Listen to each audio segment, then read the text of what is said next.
दोस्तों आज मैं जिस मूवी को एक्सप्लेन करने जा रहा हूँ उसका नाम है आई एम ओमेगा, जो 2007 में आई एक American science fiction thriller film है। दोस्तों इस मूवी में हमें लॉस एंजलिस में हुई ज़ॉम्बी अटैक से बचकर लोगों के सर्वाइवल को दिखाया गया है।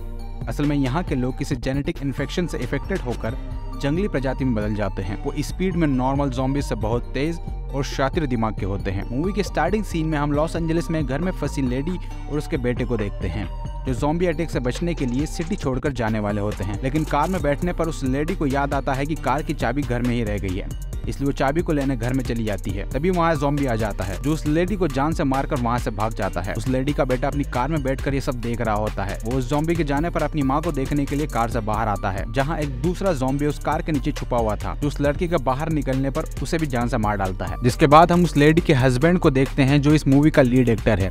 उसका नाम रेंचर्ड है। रेंचर्ड इन ज़ॉम्बीज से बचकर एक माउंटेन पर बने घर में सरवाइव कर रहा होता है, जिसे आए दिन अपनी वाइफ और अपने बच्चे के विजन आते रहते हैं, जिस कारण वो ठीक से सो भी नहीं पाता है। रेंचर्ड ने उस घर को बहुत ही सिक्योर करके रखा हुआ था, जिससे कोई भी ज़ॉम्बी अंदर ना आ सके। जब भी कोई ज़ॉम्बी घर के आसपास आता है तो रेंचर्ड के लगाए सेंसर उसे डिटेक्ट कर लेते हैं। इसके बाद वहाँ अलार्म बजना शुरू हो जाता है। जैसे ही आज की रात जब रेंचर्ड को नींद नहीं आ रही होती है, अलार्म बजना शुरू हो जाता है। रेंचर्ड अपनी गन लेकर बाहर देखने जाता है। यहाँ कई ज़ॉम्बी उस पर अटैक करते हैं। रेंचर्ड उन सभी ज़ॉम्बीज को बड़ी आसानी से मार डालता है। रेंचर्ड उस घर में अकेला रहता है। वो अपने आप को अकेला महसूस न करे, इसलिए वो एक डमी को अपने पास में रखता है। साथ ही रेंचर्ड के पास में रेडियो सिग्नल और इंटरनेट भी था, जिससे वो किससे भी कांटेक्ट कर सकता है। पर यहाँ सिर्फ रेंचर्ड ही जिंदा बचा हुआ था। उसे लगता था कि अब हर जगह लोग इन्फेक्टेड हो गए हैं।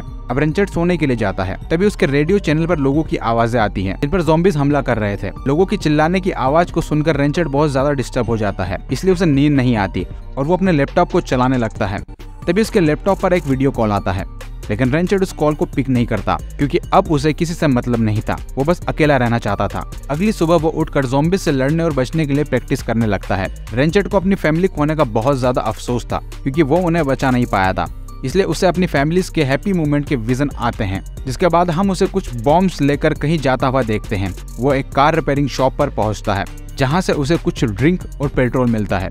तभी उसे उस जगह पर ज़ॉम्बीज के होने का एहसास होता है, इसलिए वो जल्दी से कार में जाकर बैठ जाता है और ज़ॉम्बीज के बाहर आने का इंतजार करने लगता है, ताकि उन्हें शूट करके मार सके।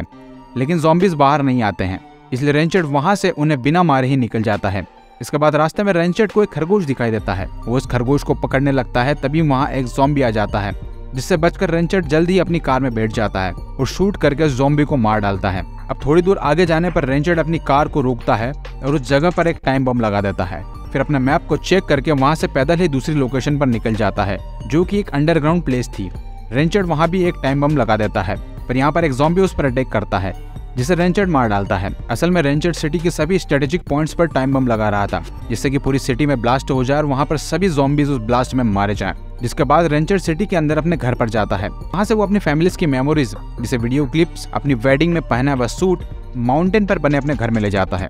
इधर रेंचर्ड रात होने पर अपना सूट पहनकर डिनर करता है, साथ ही एक पुरानी बुक पढ़ता है। उसे जब अकेलापन लगता है तो अपने पास में रखे डमी से बातें करने लगता है। तभी उसके लैपटॉप पे फिर से कोई वीडियो कॉल आता है। ठीक उसी टाइम रेंचर्ड के घर का सिक्योरिटी अलार्म बजना शुरू हो जाता है, इसलिए वो चेक करने बाहर जाता है तो वो देखता है कि एक ज़ॉम्बी करंट के तार से चिपक गया है। रेंचर्ड अपनी गन से उसे शूट करता है और वापस आकर अपने लैपटॉप के सामने बैठ जाता है, जहाँ फिर से वीडियो कॉल आता है। वो उस कॉल को इग्नोर करता है, लेकिन उस कॉल के कंटिन्यू आने पर वो उसे एक्सेप्ट कर लेता है। इस वीडियो कॉल में उसे एक सर्वाइवल लेडी दिखाई देती है, जिसे देख रेंचर्ड बहुत डर जाता है, क्योंकि उसने काफी सालों बाद कोई इंसान देखा था।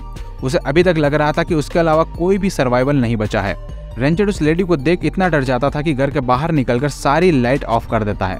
जिसके बाद नेक्स्ट मॉर्निंग में वो लाइट को सही करता है। तभी फिर उसके पास में वीडियो कॉल आता है, लेकिन इस बार रेंचर्ड अपने ठंडे दिमाग से काम लेता है और उस कॉल को पिक करता है, जिसमें कल रात वाली वही लेडी दिखाई देती है। वह रेंचर्ड को अपना नाम ब्रियाना बताती है, जो कि डाउनटाउन डिस्ट्रिक्ट में फंसी हुई थी। ब्रियाना बताती है कि वो एंटियाक जा रही थी, फिर रास्ते में ज़ॉम्बी अटैक के कारण वो फंस गई है। रेंचर्ड ने पहली बार एंटियाक का नाम सुना था। ब्रियाना बताती है कि एंटियाक एक माउंटेन पर है, साथ ही वहाँ 1000 से भी ज्यादा सर्वाइवल होने के चांसेस हैं, जिसे सप्लाई की जरूरत है। इसलिए वो रेंचर्ड को अपनी हेल्प करने के लिए कहती है, लेकिन रेंचर्ड उसकी हेल्प करने से मना कर देता है, क्योंकि ब्रियाना सिटी के बीचों बीच फंसी हुई थी और रेंचर्ड ने सिटी में टाइम बम फिट कर दिए थे, जल्दी ब्लास्ट होने वाले थे। बाद रेंचर्ड एक माउंटेन के ऊपर जाता है, जहां उसे सिटी का एक और स्ट्रेटेजिक पॉइंट मिलता है। रेंचर्ड वहां पर भी टाइम बम फिट करने लगता है। तभी एक ज़ॉम्बी उस पर अटैक करने आता है तो रेंचर्ड उसे शूट कर मार डालता है, पर उस ज़ॉम्बी का ब्लड रेंचर्ड के फेस पर लग जाता है। लेकिन रेंचर्ड हमेशा अपने पास में एक पानी की बोतल रखता है जिससे वो ब्लड को साफ कर लेता है। रेंचर्ड को उस ज़ॉम्बी पर बहुत ज्यादा गुस्सा आता है, इसलिए वो ज़ॉम्बी के मर जाने के बाद में भी उसे मारता है। तभी रेंचर्ड को अपनी वाइफ का विजन आता है जो रेंचर्ड के पास दौड़ते हुए आ रही है और रेंचर्ड से अपने बच्चे को ज़ॉम्बी से बचाने का कहती है। रेंचर्ड अपनी वाइफ के विजन से बहुत ज्यादा दुखी हो जाता है और एक माउंटेन पर जाकर ड्रिंक करने लगता है। वो अपनी लाइफ से बहुत ज्यादा फ्रस्ट्रेट हो चुका है। उसे कुछ भी समझ नहीं आ रहा था कि वो अकेला कैसे जिएगा। इसके बाद अगले दिन जब रेंचर्ड अपने घर में होता है तो विंसेंट और माइक नाम के दो सोल्जर उसे घर के बाहर आकर गेट ओपन करने का कहते हैं क्योंकि उन्हें रेंचर्ड से किसी सिलसिले में बात करनी थी।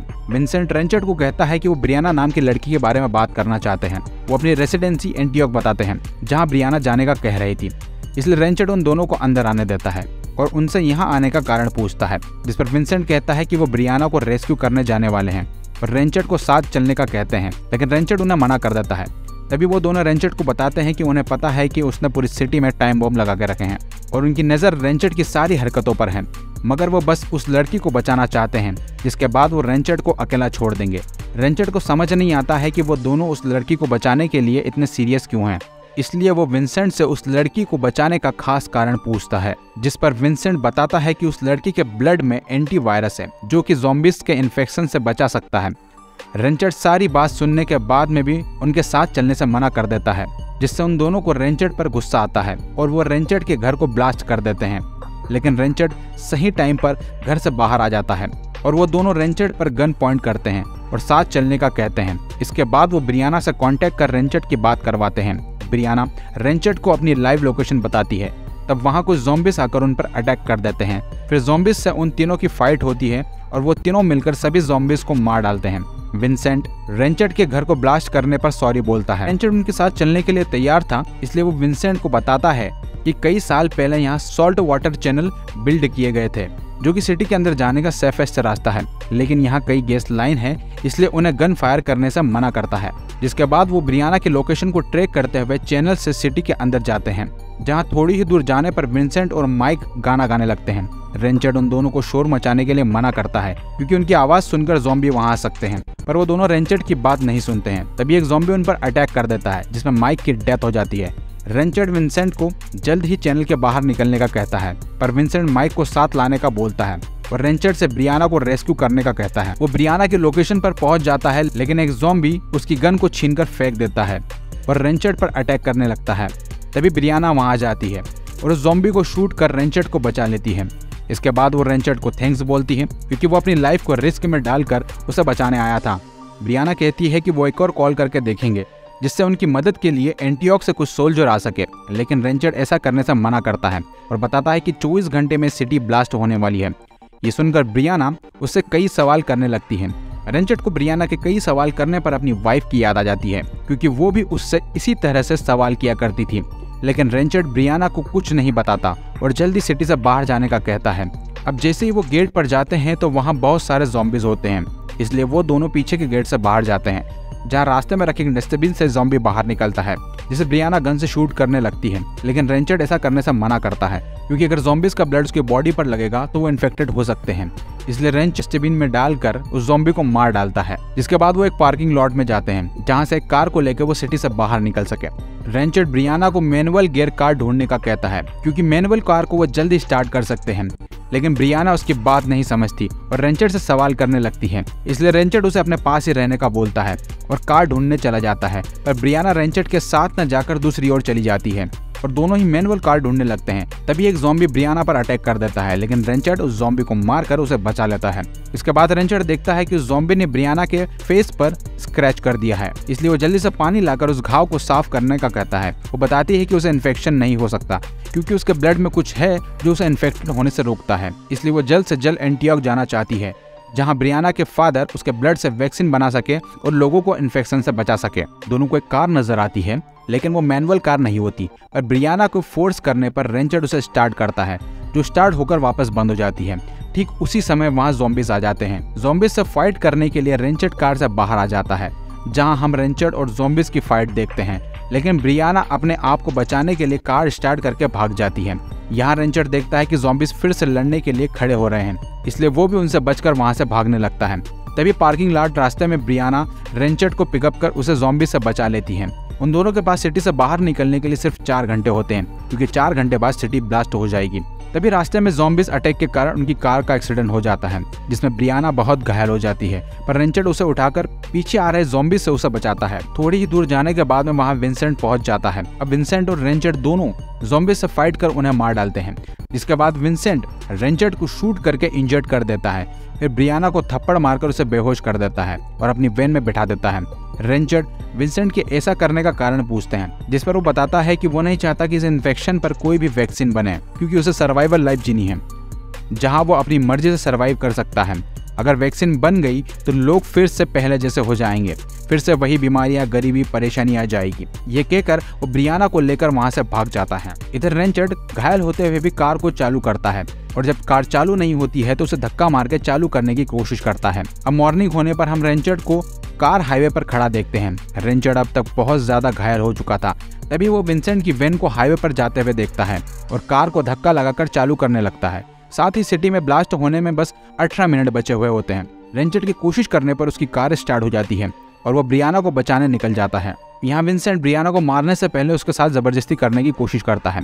विंसेंट अपने साथी माइक की डेड बॉडी को अभी तक अपने साथ रखा हुआ था। वो माइक की बॉडी को ब्रियाना के ऊपर रख देता है और ब्रियाना को टॉर्चर करने लगता है। तभी वहाँ रेंचर्ड पहुंच जाता है और उन दोनों की फाइट होने लगती है। अब क्योंकि रेंचर्ड बहुत घायल है, इसलिए वो विंसेंट से ज्यादा लड़ नहीं पाता। तभी ब्रियाना एक चाकू की मदद से अपने हाथ को खोल लेती है और विंसेंट की पीठ में चाकू घुसा देती है, जिसके बाद विंसेंट को बहुत गुस्सा आता है और वो ब्रियाना को मारने के लिए आगे बढ़ता है। लेकिन रेंचर्ड विंसेंट पर पीछे से वार कर देता है और अपनी फाइट स्किल से उसे जमीन पर गिराकर मार डालता है। फिर वो दोनों एक कार से जल्द सिटी से बाहर निकल जाते हैं, क्योंकि उनके पास बस अब 1 मिनट बचा था। जैसे ही वो सिटी को क्रॉस करते हैं, हम सिटी को ब्लास्ट होता हुआ देखते हैं। वो दोनों हाईवे पर एक जगह रुक जाते हैं, जहां ब्रियाना और रेंचर्ड एक दूसरे के क्लोज आ जाते हैं। दोनों एक दूसरे को किस करते हैं और एंटियोक के लिए निकल जाते हैं। इस सिटी ब्लास्ट के होने से सारे ज़ॉम्बीज मारे जाते हैं, लेकिन मूवी के एंड में हम एक ज़ॉम्बी को जिंदा देखते हैं और वही इस मूवी का एंड हो जाता है। अगर आपको मेरी एक्सप्लेनेशन पसंद आई हो तो प्लीज़ वीडियो को लाइक करें और चैनल को सब्सक्राइब करके बेल आइकन प्रेस करें, ताकि आपको ऐसी अच्छी वीडियोस मिलती रहे। दोस्तों, इस मूवी में हमें लॉस एंजलिस में हुई ज़ॉम्बी